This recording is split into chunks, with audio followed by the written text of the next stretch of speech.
Welcome back to the Bench Bear podcast and our special feature for the 20th anniversary of Ice Hockey Varsity. Here we are again. Here we are again, indeed.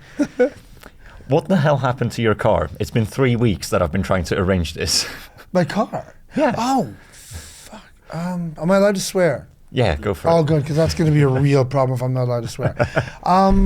Oh, no, okay, so, yeah. Well, I needed, so last time it got cancelled, it was disc brakes. So the brake pads on my brakes were completely like metal on the front. So I went in, I had to go to Barnsley to get it fixed emergency. And while I was there, they said, yeah, your back ones are also completely worn. I said, well, how long can I drive it? And they said, don't. And I said, so what? And they said, we'll come back tomorrow. I'm like, again? And that was the day we were supposed to record. Yeah. And then I actually had to go back a third day because they said something else was wrong. I was like, well, how do I do that? And they said, you have to come back tomorrow. And I was like, I just can't come back tomorrow. Eventually we got it all sorted and stuff. But that was like that whole week shot, just me sitting in a Toyota dealership in Barnsley, which, Barnsley, worst places to be. Actually, it wasn't Barnsley, was it? It was Rotherham. Damn, a lot of people are going to be pissed at me for making that mistake. And then what was the next week? Something else came up the next week. And now here we are.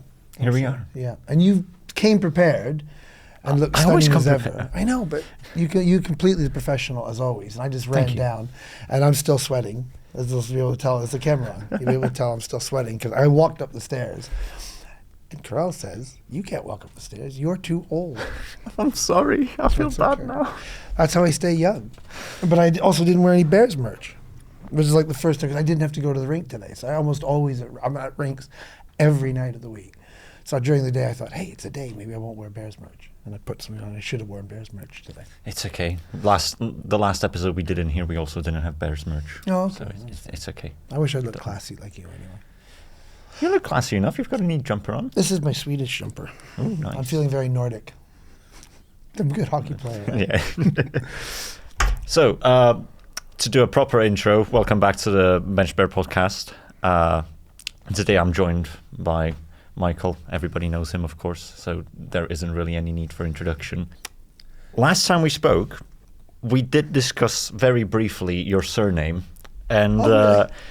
You said that it's Hungarian. Yeah. And being Hungarian, I feel quite embarrassed about the fact that I didn't catch on to that, even when you brought up that it is Hungarian, because I'm half Hungarian. Oh, I'm half Hungarian. Okay, I didn't know that. No, I don't speak Hungarian or anything. Yeah. Yes, that's a giveaway. Yeah. Well, I didn't realize it at first, but then I went home and I was like, Mom, is this a Hungarian name? Because I can't figure out what it's meant to be. And then she's like, oh yeah, it's missing the accents on the O's. Yeah. And it's actually Szollosy. Yeah.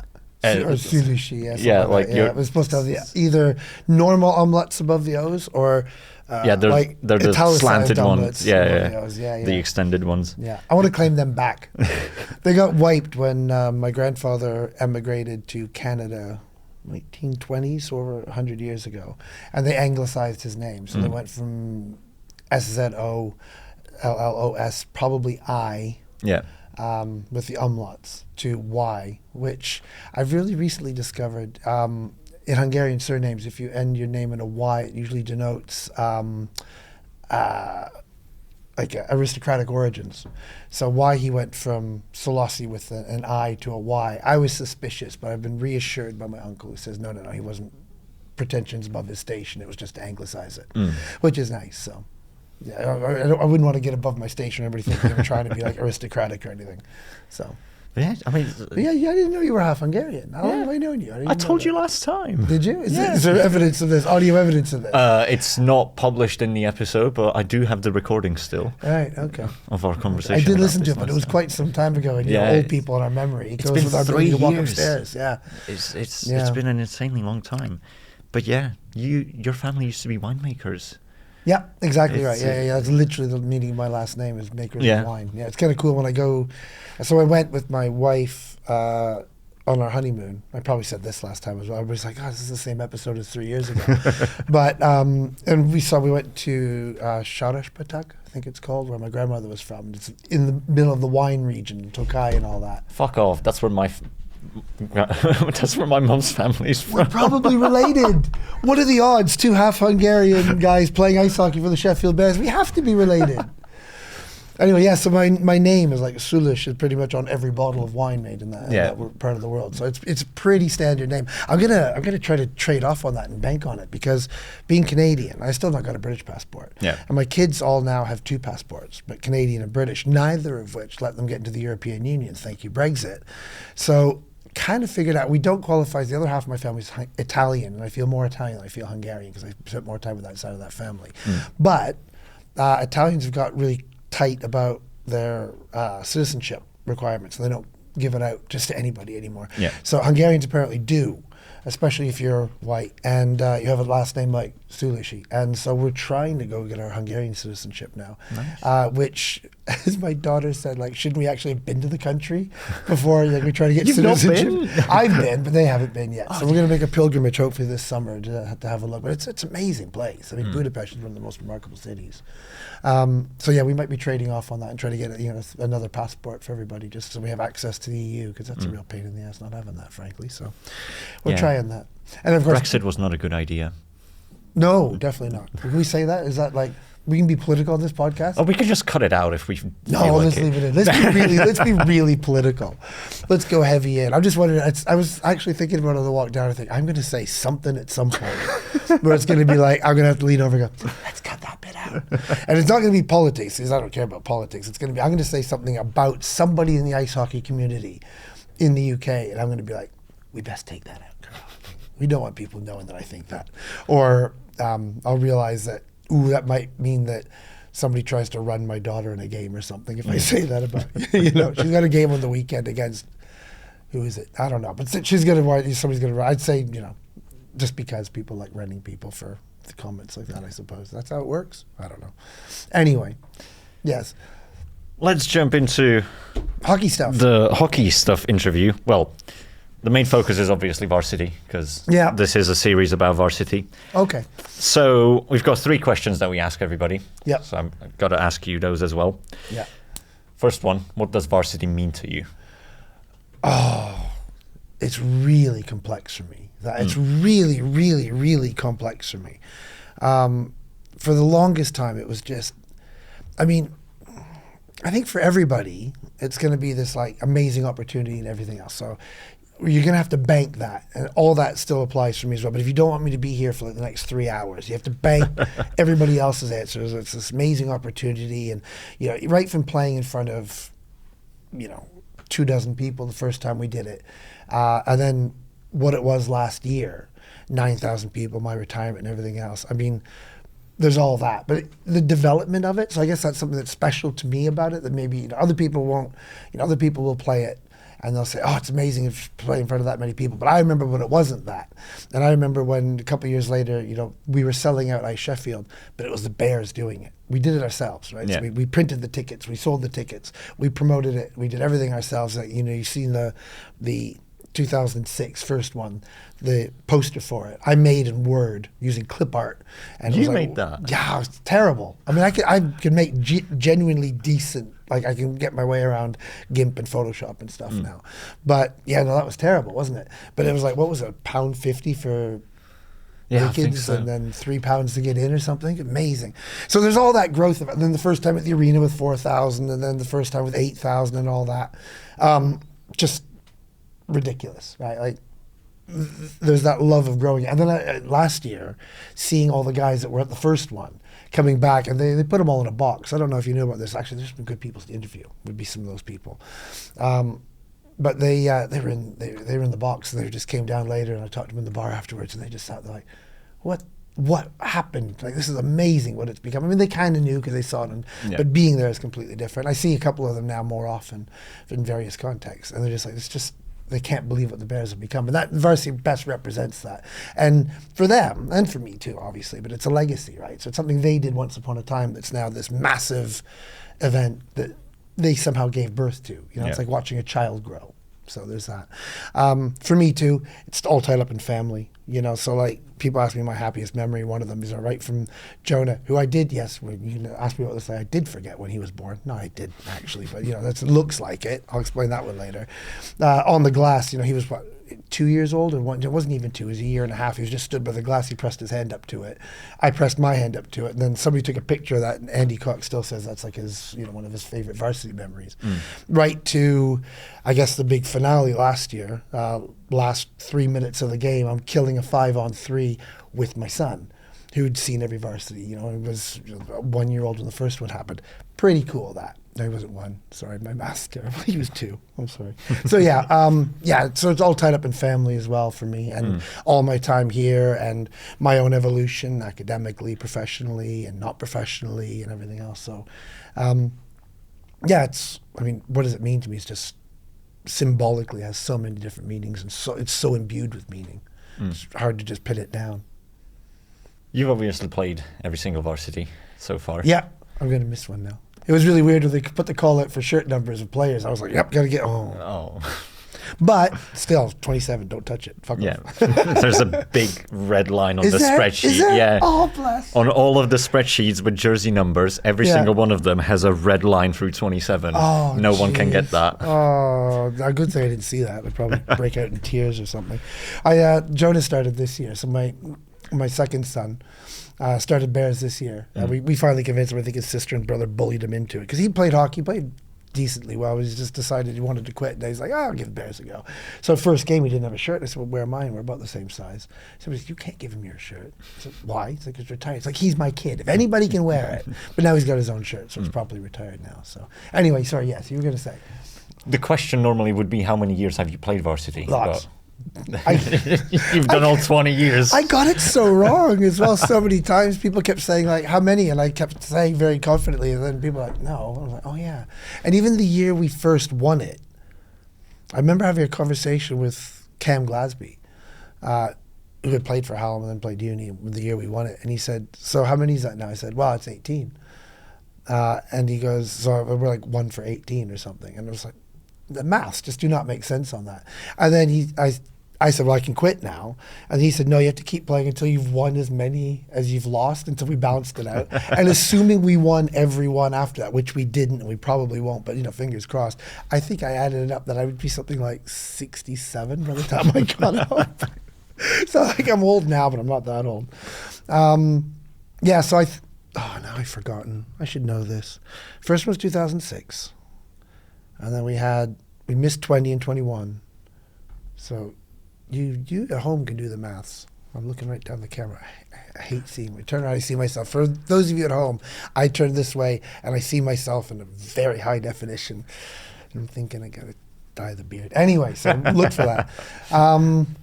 Yeah, so 6, 7, 8, 9, 10, 11, 12, 13, 14, 15, 16, 17, 18, 19, 22, 23, 24, 25, 18. Uni won 2. So it's 2 and 16. This year's the 20th anniversary. So first one was in 2006. This is 2026. And the year after is the 20th varsity. There.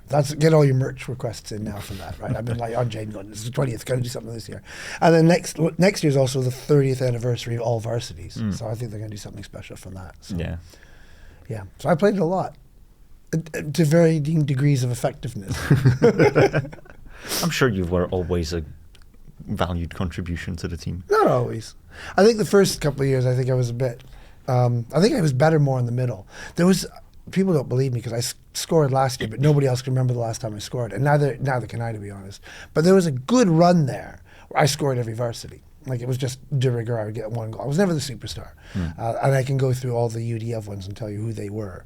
But, I scored every varsity for a number of years. I want to say 10, maybe not 10. And then there was the 1 year, which I would have talked about on the last podcast, so we don't have to go through it, where I got those 2 in the last 4 minutes of the game, so which nobody saw. Everybody just remembers that was the year that Jono hit me and I flew through the air like a fat tumbleweed or something. I just spun in the air and landed. Everybody seen you've all seen that clip. You know the clip I mean. It's a memorable clip. Yeah, Beasley said he's going to be forever and always in every varsity clip, forever. Okay, so you've mentioned a few favorite memories. Yeah. But if you had to pick just one favorite memory from Varsity, you have to. Can't. I've got you at, well, not knife point. I've got you at pen point. Pick a favorite Varsity moment. And knowing now you're half Hungarian, you could cause some damage with that pen.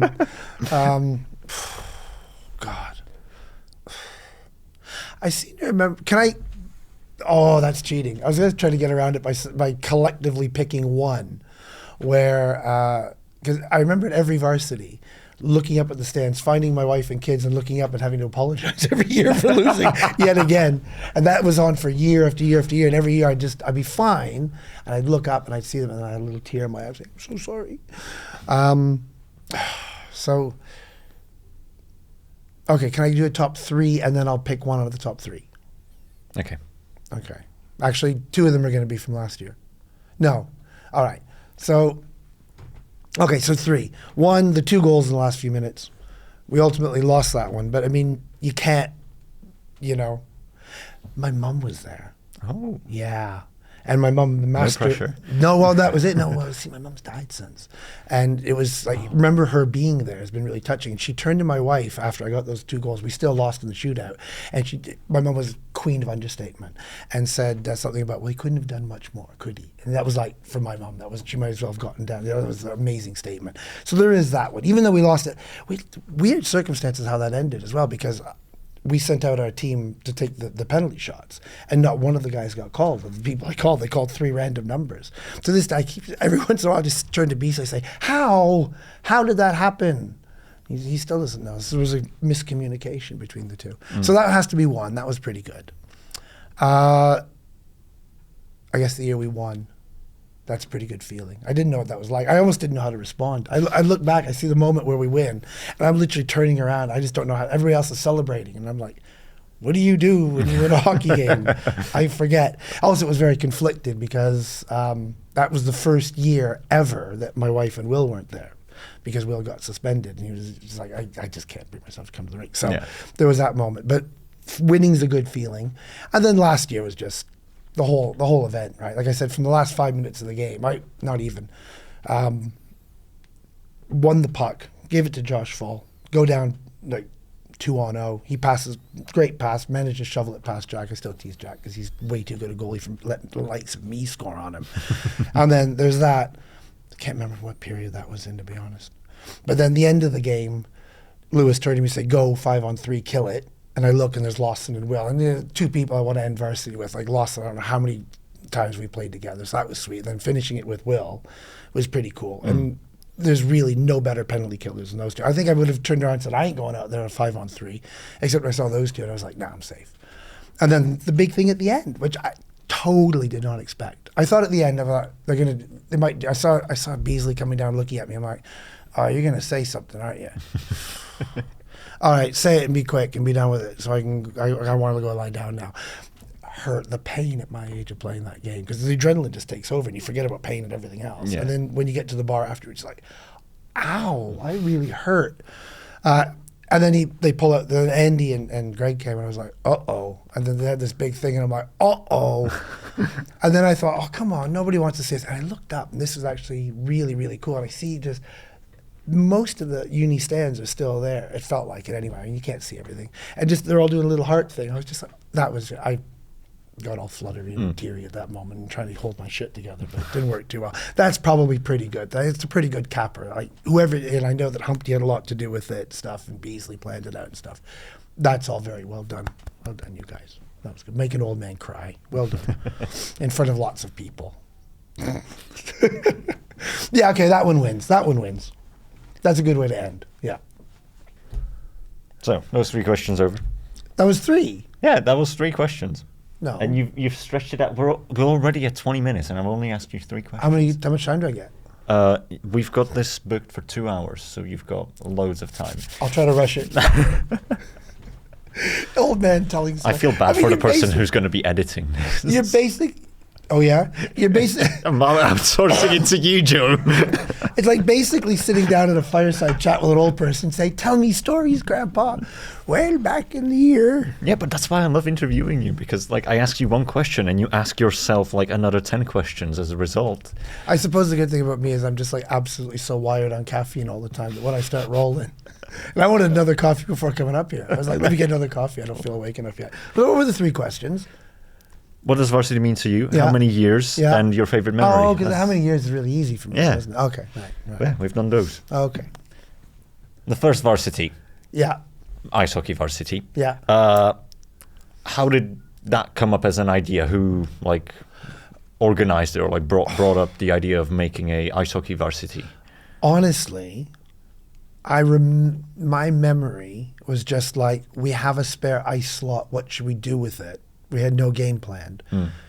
Rather than a challenge game, we thought, I know, let's break up into Hallam and Univ and have a game. And even at the time, that's my memory. I will put you in touch with people that might remember better. Chris, Tom, Tim, all of whom were at the game last year. And they might go, no. But my memory of it was, we have a nice slot. What do we do with it? I know, let's just have a Hallam Uni game. And then actually at the time saying, oh, do we have enough? Like, who's on which team? And not knowing then, it's like, you're at Hallam. Oh, I didn't know. We didn't ask the question. We didn't care. We were Bears. Bears be Bears. And now, of course, as soon as somebody arrives, right, it's like, oh, he looks good. You know, good player for Univ. Or, you know, she looks like she might be a good player for Hallam. But right away, as soon as they lock in, it's like, great player for Bears. Which uni? Yes. You know, so we always play that game. There's always a bit of that. Whereas we just didn't care. In the first few years, it didn't care. It didn't start mattering until it became a thing. Honestly, my memory was extra ice. You guys wear the home shirts. We'll wear the away shirts. Do we have home and away shirts? I want to say we almost were wearing. No, we had the poodle, the blue shirt, right? But the bad thing, we called it the poodle because the rec teams used to sit there and laugh at us and say, "What are your names?" And we're like, "We're the Bears." And they'd look at it and in a Yorkshire accent, they won't try. They go, "It looks like a fucking poodle," and it kind of does. It looks like an angry poodle. And then I think maybe there's that when we debuted the new Alaska Aces Bears logo with white and the black. I'll have to check that. There'll be pictures somewhere of it. And honestly, I just remember it being, we had the ice, let's do something with it. And then we thought, let's sell some tickets and posters. It probably was a bit more complicated than that, but it felt like that anyway. And then it started becoming a thing, and we realized we could make money off it. And I remember, I think it was the second year where the kit sec, I say kit sec, I think he worked at Puck Stop, so he default became the kit sec, made shirts. And that was the year we had like the black, I've got a black one still with Sheffield, and then there was the white Sheffield down the side. That was the first time we had like proper varsity shirts.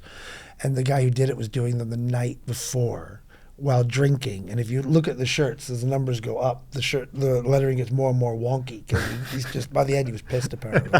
I won't say who it is, though I know who it is, and you remember who you are. And Bears legend, by the way. And then we had those. But yeah, I remember it being kind of random. And then the university got wind of it and got involved.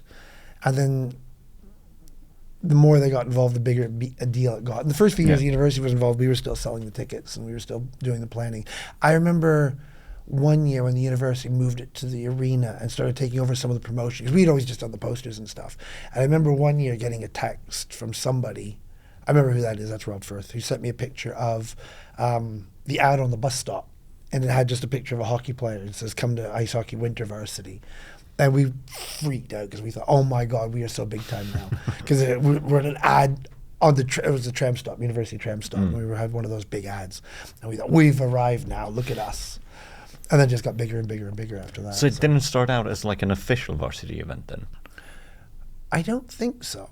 And I think I think we had the first one, and then the university came in and said, we'll incorporate it into the winter varsity program, which used to happen before the main varsity program. The main varsity program used to be later, I think. And then it kind of all rolled together. And then, of course, the university now, I mean, it's their biggest event. And, I mean, I don't know if you're talking to Andy or anything else. I won't say, I don't know the numbers. But rumor has it that it's a major financial draw for the university to run that event in that way because it helps pay for the rest of varsity. So pretty cool. Also, we used to charge £3, and we used to sell out Ice Sheffield, and now they charge 16 quid to watch us play hockey. I feel like going, is this going out before or after? Before. All the tickets are sold. It doesn't matter. Too late. You bought your ticket. 16 quid to watch us play hockey? Really? Okay. It's the atmosphere you're paying for. Yeah. And the 12 quid beer or probably something, right? What's beer cost? It is like 16. 60. Is it 16 now? For a beer? No, a ticket's 16. No. Wasn't it 12 last year? My God. Fuck me. To watch us play hockey. Varsity's grown, and you said that like you didn't expect it to grow like that. But what about the club? Did you expect that the club would grow to the size that it is today? I feel like we've discussed this a bit last time, but obviously we've grown even more now. Yeah. I think no is the short answer, right? So like the guys were coming back from last year. Like, how many people are in the club now? What is it? How many people are in the club now? 144 registered. 144. On my books. Damn. Is that the biggest we've ever been? I think so. We were almost 150, but then COVID came and there was a bit of a dip post-COVID, and now I think we're back up. Yeah, it's amazing, because I mean we're attracting people at both ends, right? So we're attracting good hockey players. Say, I want to go to Sheffield because you can play varsity and stuff, and it's a real draw. And partly too, this is the university's success. So it's, Hallam does well, uni does well. It attracts people here, and they think I can get a good education and play varsity. And this is always the middle. It's the other end too. It's the beginner end. Like, I love that we have this program of like the give it a go, and the people just starting off is amazing, because you watch people that are new to the sport. They're just doing it because they love it. There's no agenda. There's no politics. Just get in there, have fun. And it's great watching that happen, and then get them into nationals and stuff. So, no, I had no idea it was going to be that big, and we never had dreams of that. And if you look at, like, we're starting to reach out now. So my involvement with GB Students, the new program director there, which we can talk about later if you like. She's great. You should have her in at some point, post varsity. She's been meeting with other European countries that have university hockey leagues, cup-style league formatted cup competitions, I should say, and they don't really have the inclusivity program that we have. So I saw Sweden's model last year, particularly, and they've got a team of, ridiculous hockey players, but they have an A team and they have nothing underneath it. Whereas they started having a give it a go. Whereas our give it a go and getting people into the sport, exactly what's going to grow the game. I think we're doing probably more to grow the game now than anything else in the country. The women's game is really growing. I feel like at juniors it's kind of stagnant. The challenges for them to get bigger are bigger. Like, they have to build more rinks, which isn't easy to do. Yeah. That's their job now. So if you're listening, do that. But yeah, so I think the growth in the sport is coming from the university section and the women's section right now. So I'm so proud of what the Bears do in that respect. It's amazing. Because in the long term, maybe these people never play at a high level. Who knows? But they have fun doing it, and that's what sport should really be about. And then, we have so these people that do sport at university, whether there's one parent or two, there's a child who's product of Bears cest, or only half a bear, want to say, I want to play hockey, like my mom / or dad did, and then they start, and then maybe they will become great and add to the national programs and stuff one day, or maybe they'll just do it for fun, and all this, swelling of people will create the need for more ice rinks that will finally get built and grow the game. So I'm really proud of what the Bears are doing in that sense. Definitely. But not anything I ever expected would happen, no. You've been in the club since almost the start. Yeah, almost the start. You've basically met everybody who's ever been in the club. Yeah. Well, almost everybody. Do you have a favorite? It's like asking a parent if they have a favorite child. I've got 2 kids playing for the Bears now, so it's like, okay, kids, you ready? Because they always ask, who's your favorite? I'm going to tell you now who my favorite is. It's no. My daughter, who's not on the Bears, we sit there going, because I know it's me. Really. Let's say, okay, we got to put some parameters on this then, right? So we have to say, like, not actually maybe related to me by blood. Definitely not. And maybe not current Bear. There are some current Bears that I have a lot of affection for, and will be in the pantheon of great all-time Bears. I can't pick one. I can make a little list. I always feel like I should do this. So at this point, we're going to cut. Make three. All right. We're going to cut to a graphic where I list my all-time Bears team. And there you can see it. Maybe we ought to do that. I don't know. That's a lot. But, like four lines of forwards, 3 lines of D, and a couple of goalies. Because so many people are going to be so pissed at me if I don't mention them. Okay, I'm not going to do 3. I'm going to start listing a bunch of people and why. Okay? So, Chris and Tom, who got me into the Bears, and they were the first 2 presidents, and they started the club. And I ran into them at a Blazers training. I had just started playing with the Blazers, and oh my God, was I so unfit and terrible. And they said, if you're a university lecturer, you could probably play Bears. I'm like, what's Bears? And then that's how it started. Tim Coxworth was, I see him regularly now because his daughter plays. Because all the guys that were 20 when I was 30 something and started the Bears are now all 40. Which is bizarre to me and just blows my mind. He's going to be there. We were talking the other day about all-time great teams. And then somebody did mention that there was George Bradbury, Jordan Ho have to be considered like they were probably the most devastating duo at Varsity, but they were both Hallam. I got sick of chasing them around. Dransfield and Joe Colt, I remember having to chase them around once and going like, I can't chase you guys around anymore. And it was like we had last change, so I got off every time they went on. And Joe Colt looks at me and says, like, you're not coming on? I went, nope, I have no desire to chase you around the ice. We were trying to decide if this incarnation of the A-team, who are doing very well this year, well done, boys, are better than the 2019-2020 version, who are the first and only thus far Bears team to win the Cup-style league competition. Because we've won nationals, lots. We've had a lot of good teams for that. But whether or not this team that are doing very well, and I'm touching wood, could conceivably, if things go well in the next week, let's say, could look at perhaps, I'm so superstitious. You know what I'm going to say, I'm not going to say it. So how we compare to them. That team was pretty good.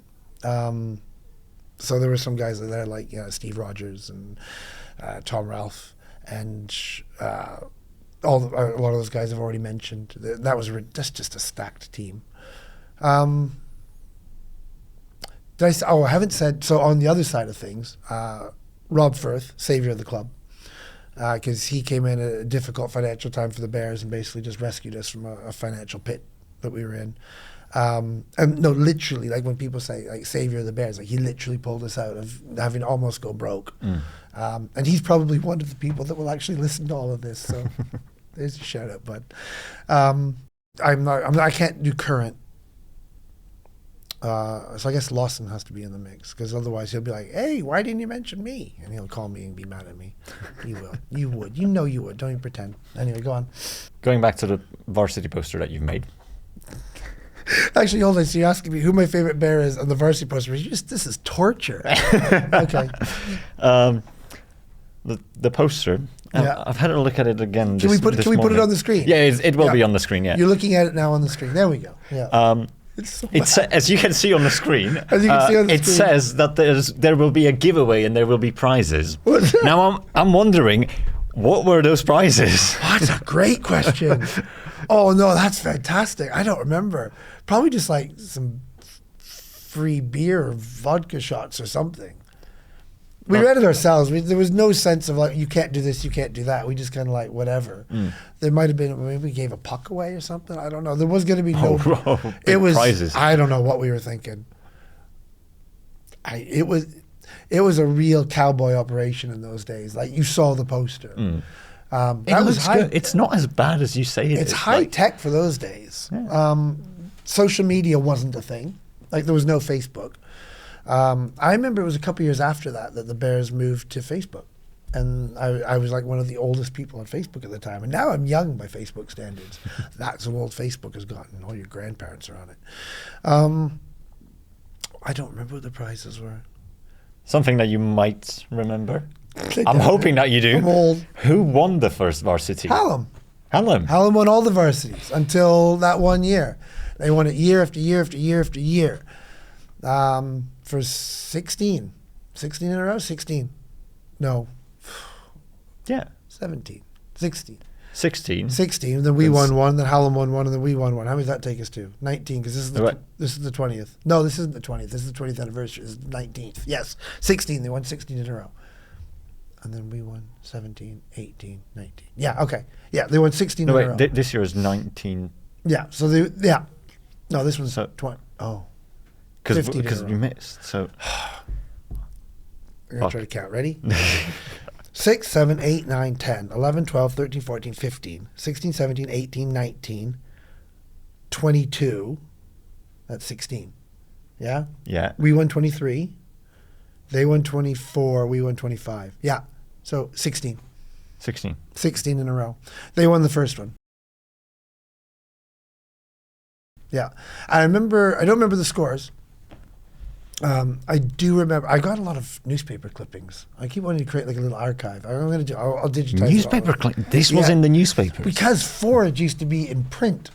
It still is. No. I'm pretty sure it Is is. I'm pretty sure if you go to the SU, they still have, or at least like last year, Oh yeah. if I went to the SU, I would like pick up a copy of it every once in a We while. used to love it because it was like a week after Varsity, the Forge would come out with the Varsity stuff in it. We'd all like check our write-ups and see if our names were mentioned and how they misspelled my name, and who got the picture, because there'd only be a couple pictures. There was, I mean, they didn't pill up on it right away. No, but Hallam won all of them. And I remember it was about the third or fourth. So it was when the uni had gotten involved. And Andy Cox knew me well enough to, he came up to me after the game and he put a hand, you might deny this. I'm sure I've said this in other interviews though, so if I keep getting away with it, it's going to become truth. Put a hand on my shoulder and say, good game there, big man. He whispered in my ear, you ever get a lopsided score line like that again, we're cancelling it. I'm like, okay. It was like 9-1, I think we lost, or 11-3 or something. And so every varsity, I always would go to both teams and say, whatever happens, don't blow us out. You know, it was often the other way around. And yeah, so I always say, like, whatever happens, make it a good game, guys. It's about entertainment, really, right? Because they're paying 16 quid not to watch 16 quid's worth of hockey. They're coming for the atmosphere, the environment, right? So, and you know, you're watching the game, so you know, like the crowd will go nuts when somebody gets the puck and gets over the red line and dumps it in, and the crowd will go crazy. Why? Because the crowd doesn't have a clue. They're having fun though. They're paying for the fun. Do that. That's great. You know, as long as that's the case. So we've got to put on a good show. Yeah. No, Hallam won that one, and the year that going back to the Forge thing, I remember that one. I've got that one at home somewhere. We'll put it on the screen now. The headline on the back of the paper where the sports was "Puck me, that was close," which is, I think it's got a picture of me and Lewis Jones hugging, or me and somebody hugging, because we were after, you know, the lineup afterwards. We all get lovey after like knocking 7 shades of shit out of each other for an hour, and it is "Puck me, that was close" was the headline, because we took him to overtime. Nice. Yeah, the only time we've won in regulation was last year. Uni of. I assume this is an audience of Hallam and Uni, so I say we. Yeah, I know I represent all Bears, but definitely Hallam. And if you want to know the next one, Hallam, and the next one, Hallam, and Hallam, and Hallam. There's a family friend that was born day after Will, and she's watched a lot of these things. And even when she's not been available, like in the country, she was watching last year, I think, on stream. And when she was just some, I don't know if she's listening, this bratty teenager, somebody asked her what the definition of futility was, and she actually cited me playing varsity all the time. Like, why are you trying? You lose every one of them. I mean, she's hilarious. It was a really good point. But yeah, definitely. I'll never forget that one. That hurt. Won now, didn't I? Woo! Anyway. You've already touched on this. Okay. Your retirement last year. Yeah. I'm not going to cry. I think we've covered. I was totally that. shocked and surprised, and I don't know if there's anything to add about it. I'm trying to think of, was there anything I thought, other than the kind of like, the surprise about it, like thinking, oh, you're going to do something. Oh, you're going to do, oh my God, you're going to do something. And just kind of being overwhelmed. Because I still don't think I deserve it all. because I know, but people keep saying to me afterwards, like, oh, when I met all the old Bears, they were saying like, oh, look what you've done, and I was like, I don't get credit for this, right? Like the Bears have grown. I haven't done the podcasts. I haven't done the media stuff. I haven't coached every team every year. I haven't played every game. Like the Bears is this big thing. Like I've been kind of there and thereabouts, and I always say this about the Bears, like it's just always been really well run with really enthusiastic people doing it. So I don't know if I deserve all that. Like I always kind of every varsity, I think this is a big deal. I'm really cool, and I look up on the rafters. I see Ron Schudler's number up there, and I know Ron from coaching at the academy, and I'm like, yeah, no, actually that's what a legend looks like. He's got his number properly retired up there and stuff, and I'll never be like that. And actually, he messaged me when I got the retirement. He said, "Oh, well done on that." I said, "Yeah, well, not bad for a guy who's shit at hockey." And he did point out, like, it's more than just that. But yeah, I mean, like, it was a very, very, very nice gesture. One I don't know if I entirely deserve. You still can't wear 27 though. But yeah, no, it's Bears is really a collective effort, and I wish there was some way I could have made that more about everybody, but maybe that's what it is. You know, maybe it was a chance for the whole organization to say, you know, like this is what we've become, and I'm just a symbol for that, maybe. And you know, the reality doesn't matter as much as the story does, right? So, legends aren't for the people the legends are about. I'm not saying I'm a legend. Wow, sorry. But people build up these figures and icons and stuff, and not necessarily because of anything the icon does, but because it helps to have something like that, you know. So. It's not about me. It's not about my playing, which was never that spectacular. It's about the whole club and where we've arrived at. I think it's a good chance to mark that at that point. And now it's a start. You know, it's not the start of another whole year. Things are going to continue. This team's not going to be that much different than last year. It's going to be different for me, but that's about it. But it's a good chance to mark where the club is and say, like, look what we did now. We got podcast. We got stream that other clubs want to use. Later on that. We've got all these things, and it's just nice to have that kind of indication, you know, like, and that pause and kind of celebrate who we are. That's pretty cool. Big stretch. Oh. Outtakes. You don't like cracking fingers? No. Why not? It's annoying. It's a horrible sound. And two of my kids can like make, like Will and Eva, like they can just like make all these random noises. Like Eva can just like do this with her head, and you're, I don't know what it is. Will can start playing with his shoulder. Will can have a little symphony with his shoulders. He just starts going.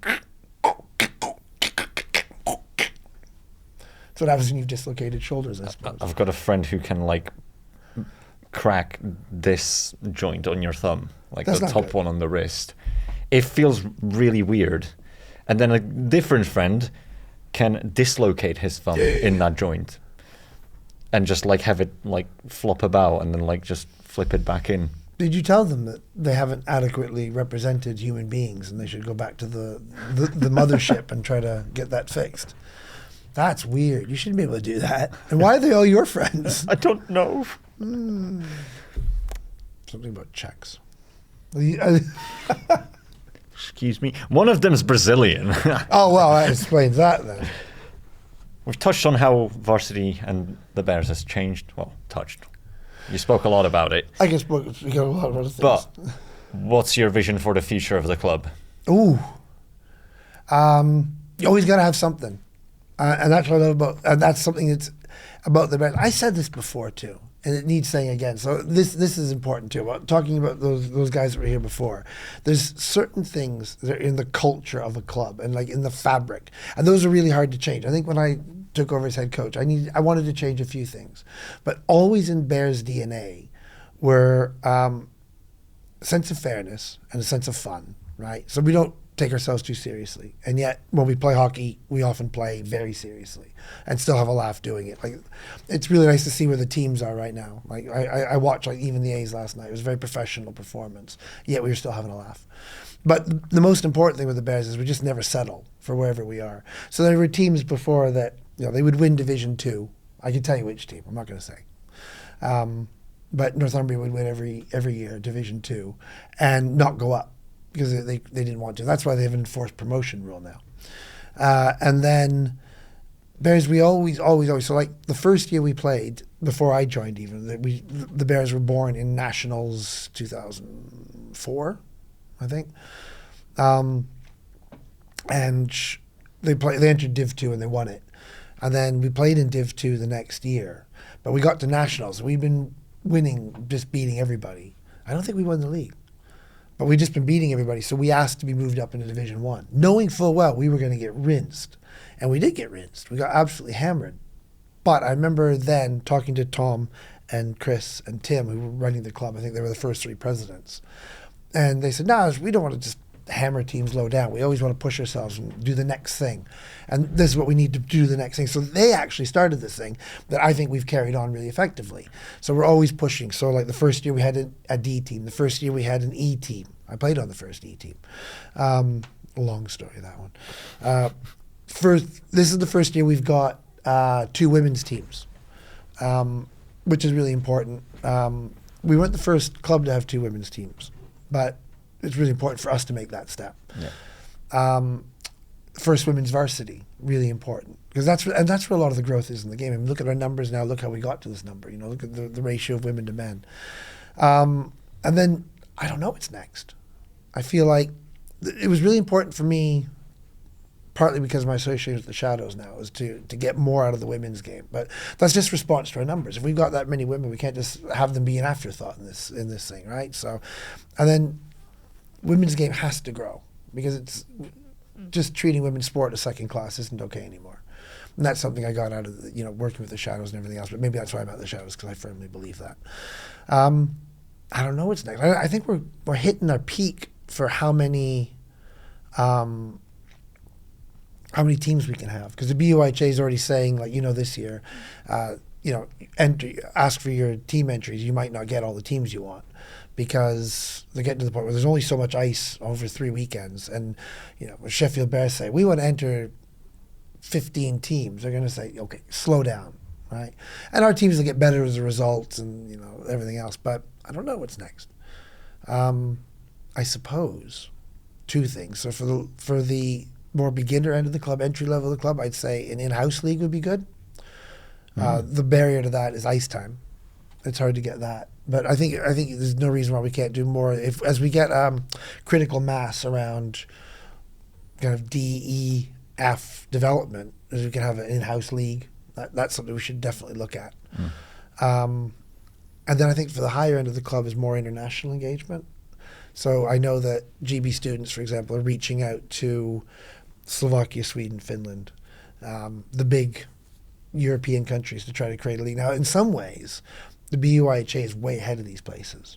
So again, I know Swedish model a little bit right now, and they don't have. We laugh about the league formatted cup competition, but that means that international students can play BUIHA and not have to pay an ITC, which runs around £900.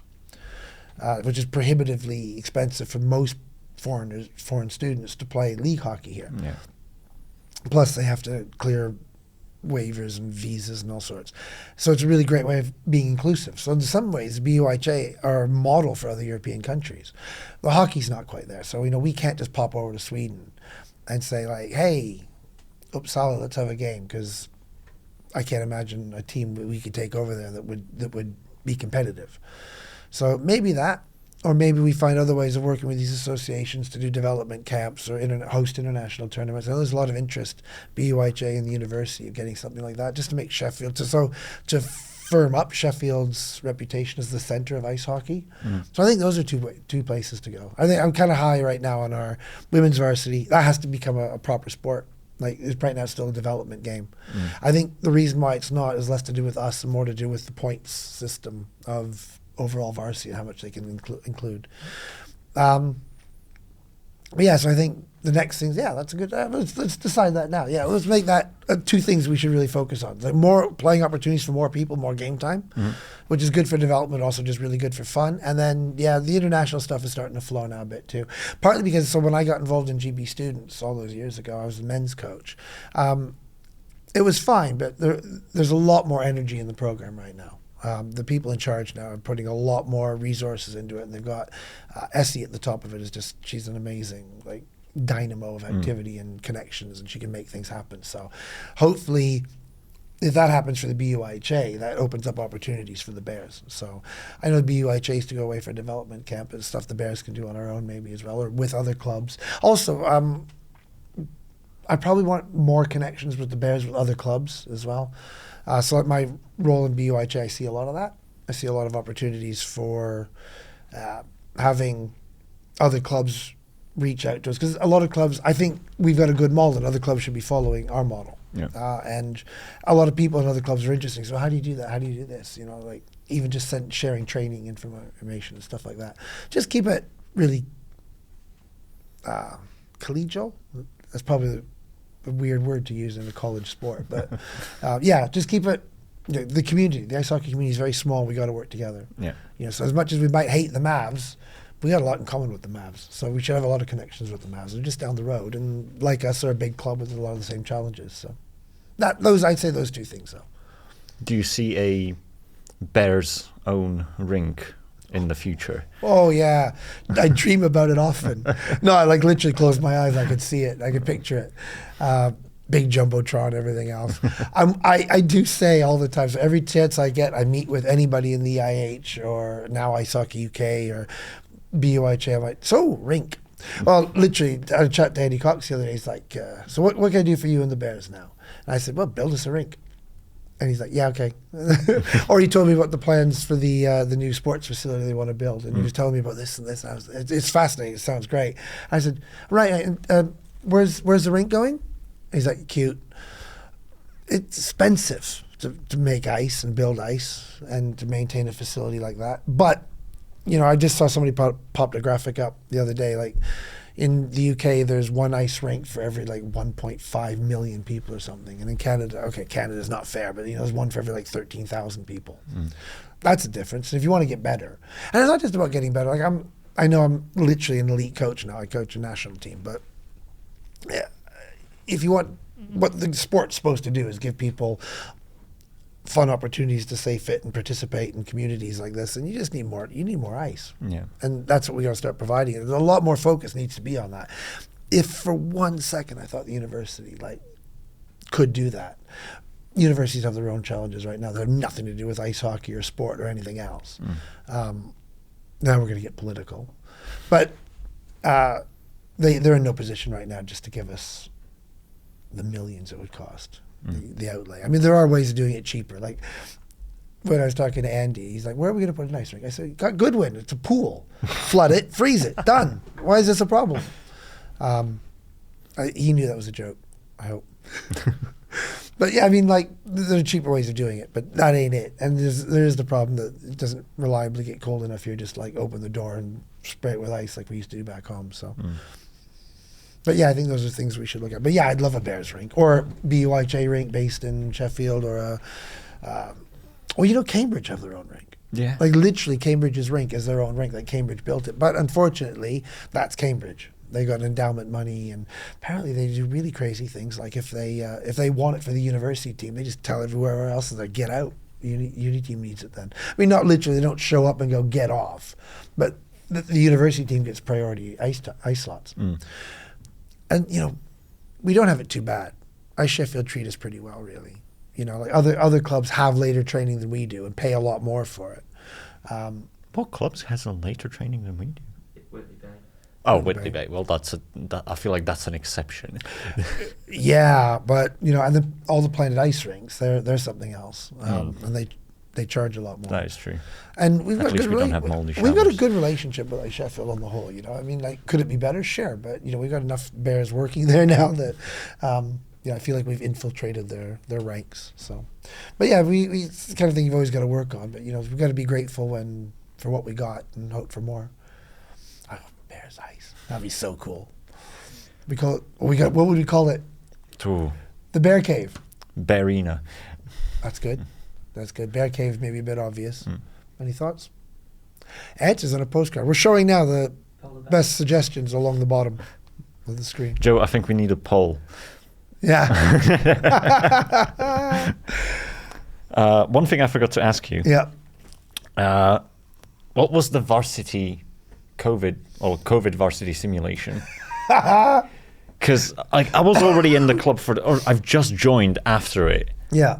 But like I've always wondered what that was, and that was a question that like a bunch of people brought up as Yeah. like something they'd want to know. I found we recorded a one of the simulations we ran, so it was a project, man. Like we all just stayed at home for weeks with nothing to do, so we made 4 very big spreadsheets, and we got the Hallam coaches and the UNIEV coaches, first and seconds. We made both teams, we made all the players for both teams, and I mean we went into a lot of detail. It wasn't. There were versions of, so I did it on, my Xbox was the host. There were versions you could upload faces and that was like infinitely customizable. This one wasn't quite that much. So we sat down with the coaches and first and seconds coaches. So I sat down with the Hallam coach. And we went through and said, okay, well, if he's going to be rated that, so okay, he'll be the best player. So I think Tom Ralph was our top player that year. So okay, so we rated him all his categories. We based everybody else off of him. So we made him kind of like a mid-ranking NHL level. And we based everybody else kind of off that. Well, if he's that, then the next guy down will be this, the next guy down will be this, and the depth charts, everything else. We spent hours doing that. And then at my house, when we had all that data, we made the players, and I had then very young two teenage sons in lockdown who helped bake all the players, make all the rinks, do all the designs, and then we went through all the different faces and tried to make kind of things that looked like people. And then you couldn't just have names; you had to pick NHL names. So I remember like going through and like what name we're going to pick for Pete Toff. We used Toffoli, and that kind of thing. So you tried to find a name that was similar, and it was hours. And we did a really good job. It was really fun. And then we started running simulations. So we ran a lot of simulations, just like you can run a simulation where it's live, you watch it, and then you can run simulations where it's just, let the computer play it out. And I think we ran like 10 actual play it out, and we ran 20 or more just kind of like do it. And I think Hallam won 90%. And UNIEV won the rest. And there were a couple that were close. There were no real blowouts or anything. So I was like, this is good. This will be good. So then we broadcast it on, what's the platform that's closed? Twitch? No, Twitch is still a thing? Twitch is still a thing. I don't know what. There was the Microsoft one. I can't remember what that one was. This is why it's lost. Yeah. So we don't have it anymore. No, the game's gone. I looked for it. I mean, I just found one of the simulations we did that wasn't the official one. Yeah. And it was close. It was like Hallam won, was it 7-3 or something like that? I can't remember. But it was close. It was a reasonable score, like given what we kind of expected that year. And then 100 people tuned in live, pressed play on my Xbox, broadcasted out to everybody, and then UNIEV won like 28-1. What? It was insane. Like never. And I'm just sat there like, everybody's like going, "Oh my God, you were so pathetic. The fix is in." I'm like, absolutely not. I couldn't believe it. I'm like, so the people are like dropping out going, "This is bullshit. What are you doing?" I'm like, honestly, we didn't win this. It would be as unusual. I mean, given the number of simulations we ran, and it was kind of a flop in the end. So technically, UNIEV won 3 varsities then. Yeah, well, nobody lets me count that one. Although technically you're right. Yeah, technically that was the first one we won. I mean, I'm traumatically scarred from that one because we worked so hard. And then never, in the whole simulation, every simulation we did, there was nothing close to it. Now, all of them were close. And UNIEV went by this like blowout amount. It was like, I don't know. I'll find it one day and we'll have a laugh about it. We need to find this. We need this, absolutely. I don't know where I put it. It was that streaming platform that Microsoft had, I think, that was closed. I can't remember. I know which one you're talking about, but I can't remember the name of it. But it's gone now, and I don't think I downloaded it before we did it. But what we should do is I'll make available on the Bears. I'll upload on the Bears thing. I'll upload the simulation ones. We can all watch that back and have a laugh. We'll post that one up. That probably is what it would have been. It would have been something like 7-3. Yeah, it was. Mixer. That would have been it. Yeah, probably. That's it. Yeah. I've got a couple closing questions. Closing? That are a bit unrelated. Hours yet? I'm kidding. We've done an hour and 10 minutes now. Joe just turned around and looked at it. Closing questions. I'll string them out. So, these are some of the questions from the committee chat this morning. What's your favorite IPA? Oh, I don't have one really. I don't have like a favorite brand. I have a favorite type. Like I like juicy, hazy things, which is probably just like there's probably like people that are proper IPA people now going like, you know, like that shit. But you know, I never probably I didn't start out being like good at this stuff and beer. Like I grew up drinking beer, as you do, and then I can't remember how somebody got me onto it. And it was just as you become a dad, you meet other dads, and then some dads are good at this stuff, and they were like, try this. I was like, oh, that's nice. And then I started realizing that like things like Foster and Carling are undrinkable. And I still like a good lager and stuff, but yeah, just there's this whole world of beer out there, microbrews and stuff. And I have so many different ones. I try not to go back to ones I've had before, so I'm always on the search for something else. I got the tap and everything. Then I go through it. I like rating beers and like playing that game and stuff. But and Rob Firth was a big part of it. He introduced me to a lot of good beer as well. But I don't know if I have like a favorite. I wouldn't say I do. I'd say I have a favorite type. Like if you say to me, hey, you can have like this summery lager. You can have like this bitter, or I've got like a session IPA, or like a juicy hazy thing. I'll go for that. That would be my choice probably, but that's probably like somebody's probably going like, oh, you pleb. But I don't mind that. I'm not trying to do it to be pretentious. You eat a lot of sprouts. Yeah. I love sprouts. First of all, why? Like, I personally hate sprouts. Like, you don't eat them right. Yeah. That's the problem. Please, I ate sprouts that's last the night. question. How do you season them to make them taste good? First, the reason why sprouts is because after training, as you know, right, you're hot, you're stuff, and you're tired, and you're really hungry. And actually, it's not a bad advice for athletes to eat carb up after they train, right, before bed. But everybody else does that, and you're all young, and you all work. I do that, and I just get fat. So I'm trying not to like I can't go for like cheesy chips or garlic bread or anything, especially now I'm not actually training, I'm just coaching. But I would go, I remember like one night I got home, it's like, what's here? For some reason we had sprouts in the house. I'm just like, okay, how do I do this? And so I pan fried them. And I never really liked sprouts before because it's insipid just having them like over boiled and stuff, you know, the English method. Yeah. But if you pan fry them with some chili and garlic and stuff, oof, it's lovely. So the go-to for me would probably be shitloads of garlic, chili and balsamic vinegar with hazelnuts. That's also like a very Christmassy one. Last night I just kind of did what I had in the house. So I had like a tiny little bowl of like undressed macaroni. So I pan fried the sprouts. I steamed them a little bit first so I could do the pan fry hit quicker. So get the oil nice and hot, boom, get them in there. Get them nice and charred up so they're nice and burned. And then I think it was just garlic and lemon juice. Oh, garlic, lemon juice, and a lot of red chili. And that just stirred in the macaroni, so it kind of like had a smoothie kind of pasty texture. But yeah, the basic formula is get the oil nice and hot. If you steam the sprouts a little bit ahead of time, it's okay. You don't have to, but you can cook them in their own steam if you put a lid on the pan.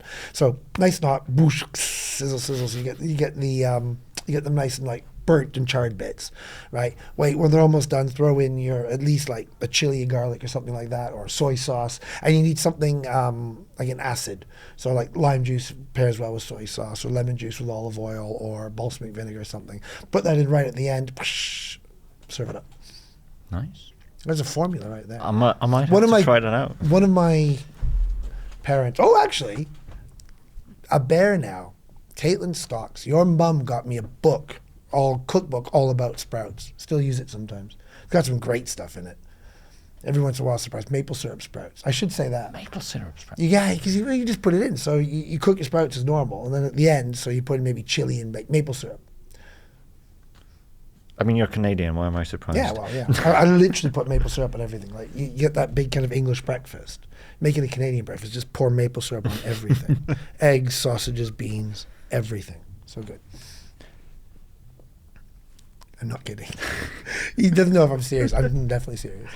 I don't know. Like, it's just maple syrup is just too sweet for me. Like, I'm not a big fan of sweet things, so that does not sound. That's okay. Fun, but anyway. Chilies, cut through it. Yeah. Moving on from food. Okay. I could talk about food endlessly as well. I know I could as well. This was a fun question. How many rules were made because of the Szollosys? I saw this in the committee chat, and I said 2. I think people think I'm kidding. And then I realized, no, probably 3. So, okay, so I think it's 3 so far.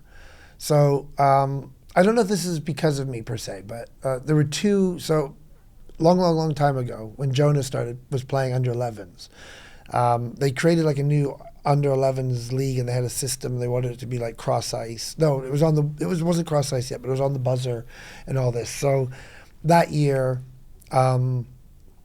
Sheffield, I think Sheffield and Swindon were the only 2 teams that had enough players to have 2 teams under 11s. But there wasn't a Division A and a Division B, so all the under 11s were together. So they said, but Swindon were down south, obviously, we were up north. And they said, right, if you're going to have 2 teams and it's playing in the same division, you can't swap players. So every once in a while, I would take like under 9s and say, oh, I need a player, so I'll take one of my under 9s that's playing on that under 11s team. And they said, well, you can't do that. I was like, but actually, that makes sense. So I kind of accepted the intelligence of the rule.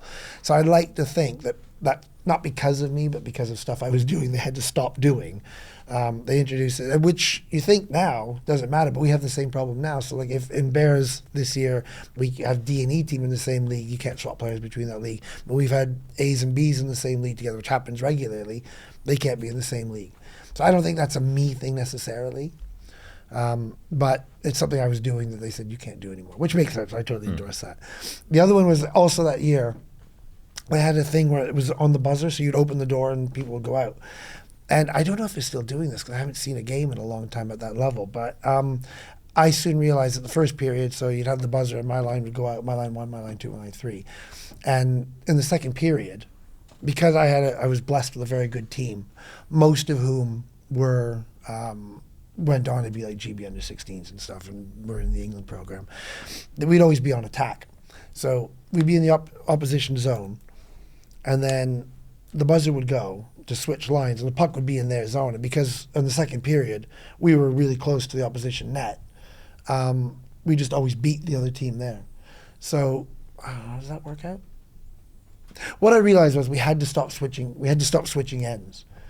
Because I said to one guy, I said, look, you don't want to swap ends against us. We're going to be in your zone the whole time. And then if we have the shorter change, you have the longer change, we're going to beat you to the puck every time. It's going to be a free goal for us. And they were like, don't be stupid. We're just going to play the game. You switch ends in between periods. Yeah. I said, okay. We did that once. And they were like, you're right, we should have swapped it. I said, okay, so thank you. So, yeah. So, So that became a thing. I don't know if they're still doing it, but I managed to convince them, like, don't swap ends, because it was unfair. We just kept dominating. Again, not me being clever, it was just me noticing something that was happening. The other one is, I don't know if we get credit for it, but I'm going to throw him under the bus on this. He's going to hate me for it. But yeah, so there used to be in the EIH a minimum tariff. So if there was an idea for discipline cases, so if you got something in a game, it went to the discipline board and they had a book, but every penalty had a minimum tariff. So there would be a thing of, like, if you got a penalty, like say you got 5 in a game for a check from behind, you would go to the book and the book would say, okay, so check from behind, tariff 1, your minimum tariff is 5 games. And if it was really bad, then it would go to tariff 2. You know, they'd have to judge. Tariff 2 would be 6 games, tariff 3 would be 10 games, tariff 4 would be like a season, right? But there was tariff 1, which was minimum tariff. You had to apply that, which is, you know, it's just dumb. It's dumb for any penalty, right? Because let's say ref gives 5 in a game for a check from behind. You watch the video back and you go, oof, guy kind of turned. So, okay, the 5 in game stands, but let's get rid of the tariff. Just say, okay, 1 extra game or no extra games, right? He served that game, that's fine. And some of those tariffs were dumber than others. I mean, the idea of a minimum tariff is just a dumb idea. Unless it's for, like, homophobic abuse maybe or something like that, right? Where it's like, okay, it's just not acceptable. We're setting out our stall. I back it for that, saying, like, if you say something that you shouldn't say in that racist abuse, we're not having it minimum standard here, right? There was a minimum tariff for obscene gesture. Sorry, kid. And there was a case where Will was playing for me at Sims, and some guy was harassing him, and I said, don't get a penalty because we got Varsity coming up in like 2-3 games. And so he did the right thing, and he said, I'm not coming out there to fight you, I'm just staying. It was some goon from Whitley Bay, and he just did literally the most minor, tiny wanker gesture. I've got camera. You don't need me to do it. You know what I'm doing. You know what this gesture is. And then they said, obscene gesture, which then applied minimum tariff 4 games. And we're like, this is insane. It was, nobody saw it. It was nothing. And, we can't do anything about it. And so I met with Discipline, the DOPS panel after that, and I had many meetings with them, and they were like, yeah, it's really dumb. We don't ever want to be in that situation again. So that summer, after that, they got rid of it. Now there's no minimum tariff, I think, for most things in the IH. And so when something goes to DOPS, there's no more minimum tariff anymore. They've changed some of the other things about how you miss games and stuff that I wasn't thrilled about. But I won't. But I think that my family, not me, but my family, can claim to have had a hand in getting rid of minimum tariffs because it was so ridiculous in that case. And it was such like shit consequences as well. But. So I'd say 3. I'm going to go with 3. There might be more. No, let's go with 3. That's pretty good. That's pretty good. I've been in the game for a long time, but three significant rule changes. The last thing I'm going to ask you about is your music career. You mentioned when you came in here and we were setting up all this audio equipment. Giving it maybe a bit more credit. You mentioned that you were a musician for a bit, and like it just got me curious. What kind of music did you do, and do you have any of that music that we could maybe? It exists. You're not having it. Like there's no way. Please. Like, there's no way. Please. No. It was. So I was playing hockey at a good level back home. I think it was AA. I played. Good story. I played for the Newmarket Redmen, who later became a team, one of the early teams of Connor McDavid. So I would tell people that I played on the same team as Connor McDavid. Not at the same time, but I did play on the same team. He played for 1 year, and then they moved him up somewhere better. And then I quit when I was about 17, moved to Toronto, and I didn't join hockey for 15 years after that. I mean, I played 1 season at McGill, just house league. And so the time I was about 17 to 24, I think. I was just playing in bands, and everything from like, it was a weird time, right? So it was late 80s. I'm that old. Early 90s. So it went from like arty, folky rock to grunge and pop punk. And the last band was like grungy pop punk, long hair, plaid, and all that kind of crazy stuff. I wouldn't call it a music career. We did all right. We made an EP, but it was self-produced because it was all indie, and that was cool. We did that by choice. And then we actually recorded a full CD, but it never fully got produced because the band broke up in horrible, acrimonious circumstances of like kind of like legendary rock star proportions of infighting and girlfriend issues and everything. None of mine. I was blissfully unaware of it all. Just got fed up, and then I decided, screw this, I'm going to stop, and I went to Montreal to do a degree. That's where I met my wife and just stopped playing in bands. I had no band around me, and I can't sing. I think if I could sing, I wouldn't be here now, because I would still be somewhere with like balding man with still trying to hold on to long hair. But say I'm a singer-songwriter, I'd be trying to be a Neil Young still or something. That nobody wants that. You definitely don't want that. So it wasn't a career, but it was a diversion. What was the band called? Oh, lots. There were lots of bands in those times. I guess the one that did well. So at University of Toronto, we won a Battle of the Bands competition as Strain, and that got us an EP. Like that got us the money to get a song. I knew somebody who worked at the studio, which was a top-notch studio, and he had some free time, so he was like, "Let's turn it into an EP," and that funded all that. But then we had to change our name because there was a Strain, so we changed our name to Freak Dog. And I shouldn't tell you that because it's still probably way too many of my passwords on the internet are still Freak Dog. Yeah, there's all sorts of like bad graphics and stuff, none of which you're going to be showing on the screen right now because I'm not giving you any of it. And I had like long hair, kind of purple, none of which you're going to find. Actually, enough people have seen that. I think everybody's seen that by now. People are like, I can't imagine you with hair. I'm like, look on my phone, look. Yeah, it wasn't a career. It was fun. It gave me something to do, kept me out of trouble. Fun. We made some money out of it. I never made enough where I could quit my other job, which was being a waiter when I was an undergrad. I was very good at getting people drunk. I still think it's probably my greatest skill, actually. Quite easy playing ice hockey. Ice hockey's a piece of cake comparatively. I meant like getting people drunk. Oh, yeah. Oh, yeah. Especially, yeah. There's some good stories about Bears playing when they shouldn't be playing at tournaments and stuff. But I remember, can I tell a story? Go for it. Can I tell a story? I asked permission. I'm old. That's all I got. We played a varsity. It was like a Saturday night for some reason, and then Howland won the overall varsity, so they were out with the trophy and they were drinking. They got absolutely, and we were all just hammered. And okay, so I'll tell you roughly when it was, because I think Will was about 5 or 6, because I got home at about like 4 a.m, passed out in my suit on the couch, and got woken up by my kids jumping up and down on my head. And we had a game at noon at Sheffield that day against Newcastle, and we all arrived at the rink just doing the kind of, oh my God, I can't play hockey, I can't even see straight. And we literally like, just cancel. And we said, guys, they drove all the way down from Newcastle. We can't just cancel. So, all right, let's do 1 period. And then we'll tell them we cancel. And there's literally guys on the bench throwing up. I think I had a nap on the bench at one point. And it was 4-0 at the end of the first. And right at the end of the period, I remember this, I scored, 'cause my own stupid fault. And we're like, oh, we got a goal now. Let's just see it out, see what happens. And so we kept playing. We wound up winning 5-4.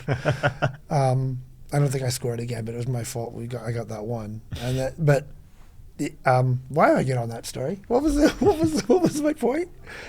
Getting people drunk. Getting people drunk. Yeah, I wasn't responsible for all that, but that was probably around the time the tequila tradition started as well. Tequila being the varsity drink of choice. Because people would start buying me vodka Red Bulls and stuff. And I don't like that, because it makes me feel weird being an old person. So I remember once saying, like, okay, it was my round. So I bought a round of tequila. And that made half the people that were just sick, and kind of sobered me up a little bit, because that made me not feel all the effects of all the caffeine. So I'm like, this is a good idea. So now, yeah, tequila must be drank at varsity. This is a Bears rule. Not even a guideline, it's a rule, people. Okay. Anyway. That was food again, really, wasn't it? We got back onto food. Yeah. Tequila and sprouts. Everything always comes back to food. Food. Excellent. Glad to hear it. Well, thank you again. Oh, my pleasure. Thank you for joining me again. Let's do it in 3 years again. Yeah. I'll try to come up with some new stories. I don't think I'll be here in 3. Hopefully, I'm not going to be here in 3 years anymore. But you could be a professional podcaster in 3 years. I don't think I will be a professional podcaster. You're good at this. Look at that. I don't know. I don't know. It's an option. You don't have to. Nobody's a professional podcaster. It's something you do on the side. People claim to be professional podcasters. Yeah, maybe. But you got all the skills. Yeah. There you go. But I don't know. We just get together anyway. Yeah. Just have a chat. You don't need to be a podcaster point. anymore. You can just like record stuff on your phone and do it. True. There we go. But Anything you want to say? Anything else we need to do? Just need an outro. Yeah. Is there a theme song? I can write one. I'll get my guitar. Now, I asked you about your band name. Yeah. Because now I can look shit up. Yeah, we're not online. I will find something. That's the thing. So I was telling the guy, the sound engineer before we came in. Yeah. So it was when we recorded the album, and then we only produced like one song for like compilation stuff. And this guy came and said, "Hey, we put your song on a compilation CD." We're like, "Yeah, sure, man, that's cool." And he's like, "This is gonna be great, because we're gonna put the whole CD is gonna be available online." And we're like, "What do you mean, like online?" He's like, "On the web." And we were all kind of like, "Don't be silly. Nobody's going to listen to music online. Who's going to do that?" Because in those days it was like, and then you start listening, and then you have 3 seconds of listening, and then like 5 seconds of buffering, and then 3 seconds of listening and 5 seconds of buffering. So my claims to be a futurologist kind of fell apart at that point, because there's no hope that I knew what was going on in those days. And we're going to put the graphics online. Online? What does that even mean? What's a browser? I don't know. Hardly nowhere. So I don't think any of it's out there. I don't think there is. I will do some digging. I will try to find Now it. I'm scared. I want to go purge the internet.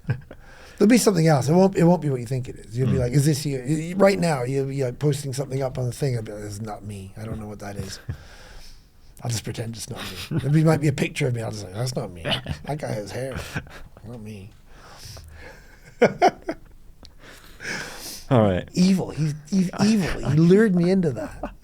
I will contact the University of Toronto directly and be like, "Hey, Well, you've got fucking archives." They won't have anything. I can show you like newspaper articles with our band name in it and stuff.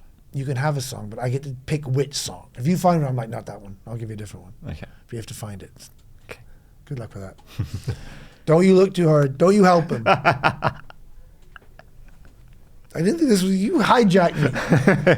You asked me who's my favorite. I got 2 kids playing for the Bears. I'm just sitting there, Jonah and Will both going, "Go on." It's a thing kids do. I don't know if all kids do this, because right now they're all saying like, Eva turns. Well, Eva's 16, right? So she says like, "Dad," I was with Will and Jonah there, like, "Why am I your favorite again?" I said, "I never said that." And Jonah would be like, and the politics start and the jokes start. It's just, I love all my kids. For the record, I love all my children equally. Was the one released on 1994? The founder, music producer from Toronto, Brad Nelson. Yeah, that's him. Great. I believe I've found it. A cassette, not on label, Freak Dog self-released, 1994. Yeah, but, where the fuck is that? I love you, Joseph. Let's have a look. You know what's even better? Even if it's like just on a cassette. Oh, it's on disco. Oh, okay. Disco Dogs. It's what? Never sold, but never sold. We sold. Okay, we sold lots. I've still got a box if you want one. A cassette. I have a box of cassettes still. Oh my God, We yes. self-produced, self-made. All the artwork I did with my my aunt's sister. We made all the artwork, and then put it all together, and then just we printed everything, cut everything. Because that was the cool thing to do in those days. Yeah. Plus, who had money, right? And then released it. It was never uploaded online. It's on. It's listed as a entry on Discogs, which is like a. Really? Do you know what Discogs Yeah, is? yeah, yeah. You looked It's up on Discogs. I've as got, an into entry. I've got into vinyl recently, of course, because of who I am and the kind of vinyl I like. It's like I keep finding like old classical records. Yeah. And I like the weird shit. So like everybody's like, "Oh, Mozart." I'm like, "Fuck Mozart. Give me like weird stuff from like I guess Mahler's not weird, right? But like give me like the Kodai and Bartok and stuff." So I like the really scratchy stuff. There's not always a good record, but Discogs has it all. So yeah, that's weird. You have to send me the link. I'm sending it to Carol now on WhatsApp. Thank you. Share it. See if I can find a song. They don't upload songs there though, right? No. I often thought I'd upload it to Spotify as a joke and to share it, but I mean, like, given that the lead singer like was co-writing credit on everything, and he and I didn't speak to each other for years, so I thought it might Did you be check that cool. Spotify, Joe? It's not on Spotify. It's definitely not on Spotify. I've checked just to see if there's another band with that name. Oh my god! I did not expect to wake up to this morning. Well, That was always happily buried part of my life. I'm old. It was like 7 years, that's all. I will have to have you back for another one. Maybe once we're done with this series, we can do another deep dive into something else. Oh, we could just talk politics. Oh, that would be lovely. Or we could talk about Hungarian wines or something like that. Now, here's an idea Yeah. Podcast series. on wines. Yeah, and like you host it, right? We just sit here with like a flight of wine and tasting it till we get so pissed that we're just like stumbling around. This has to make the final cut, by the way. This is way too good. In the summer, I fucking love barbecues. I've got a little garden, and Yeah. it's like really quiet. Even though like, I live in the city center, Yeah. it's like surrounded by a forest, Yeah, yeah, so it's like dead quiet yeah, in the shade. I've Yeah. got a hammock. yeah, I've got a barbecue. yeah, I will bring back Hungarian wine from my parents. yeah, I'm gonna take one. You can rent one of these decks. yeah. I'm gonna take it home, Yeah. set up in the garden. We're gonna sit there, Sounds good. and we're gonna just chat shit while We drinking wine. Could do my place. I have a nice view. Oh on yeah, my that's a good decks. point. You've got that nice I have view a of the hammock as valley. well. Oh. Yeah. Or I mean, it sounds like your place is all set for it. The acoustics in my place would be terrible. It's really, really windy, and it's just open space. But we just drink wine. That's the key thing we're losing sight of. We're going to drink lots of wine.